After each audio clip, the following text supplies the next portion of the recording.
ಕರಾವಳಿಯಲ್ಲಿ ಅನೈತಿಕ ಪೊಲೀಸ್ಗಿರಿ ಪ್ರಕರಣಗಳು ಹೆಚ್ಚಳದಿಂದಾಗಿ ಪೊಲೀಸ್ ಸಿಬ್ಬಂದಿ ಕುಟುಂಬಕ್ಕೂ ರಕ್ಷಣೆ ಇಲ್ಲದ ಪರಿಸ್ಥಿತಿ ನಿರ್ಮಾಣವಾಗಿದೆ. ಇದನ್ನು ತಡೆಗಟ್ಟುವ ನಿಟ್ಟಿನಲ್ಲಿ ರಾಜ್ಯ ಸರ್ಕಾರ ಅನೈತಿಕ ಪೊಲೀಸ್ಗಿರಿ ಎಸಗುವ ಆರೋಪಿಗಳಿಗೆ ಕನಿಷ್ಠ 7 ವರ್ಷಗಳ ಸಜೆಯೊಂದಿಗೆ ಕಠಿಣ ಕಾನೂನು ರೂಪಿಸಬೇಕೆಂದು ವಿಧಾನ ಪರಿಷತ್ ಮಾಜಿ ಸದಸ್ಯ ಐವನ್ ಡಿಸೋಜಾ ಒತ್ತಾಯಿಸಿದ್ದಾರೆ.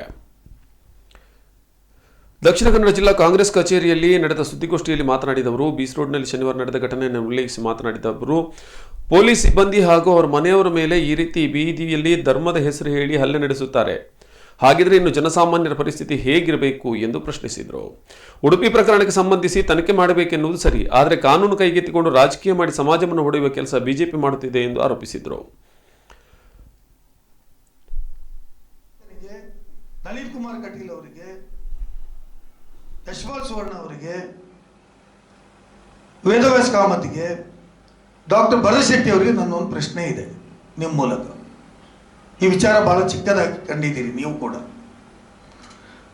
ನಿನ್ನೆ ಬಿಸಿ ರೋಡ್ ಪೊಲೀಸ್ ಸಿಬ್ಬಂದಿ ಕುಟುಂಬದ ಮೇಲೆ ಅನೈತಿಕ ಪೊಲೀಸ್ಗಿರಿ, ಪೊಲೀಸ್ ಕುಟುಂಬದ ಮೇಲೆ ಅನೈತಿಕ ಪೊಲೀಸ್ಗಿರಿ, ಮುಸ್ಲಿಂ ಎಂದು ಭಾವಿಸಿ ಪೊಲೀಸ್ ಸಿಬ್ಬಂದಿ ಡ್ಯಾಶ್ ಪತ್ನಿಗೆ ಹಲ್ಲೆ, ಸಂಘ ಪರಿವಾರದ ಕಾರ್ಯಕರ್ತರಿಬ್ಬರ ಬಂಧನ.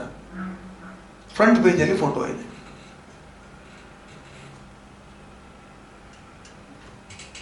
ಒಂದು ವೇಳೆ ನೀವು ಹೇಳ್ತಿರಲ್ವಾ, ಅಲ್ಲಿ ಮುಸ್ಲಿಂ ಹುಡುಗಿಯರು ಚಿತ್ರೀಕರಣ ಮಾಡಿದ ಕಾರಣಕ್ಕಾಗಿ ಕಾಂಗ್ರೆಸ್ ಸುಮ್ಮನಿದೆ ಅಂತ ಹೇಳ್ತೀರಿ.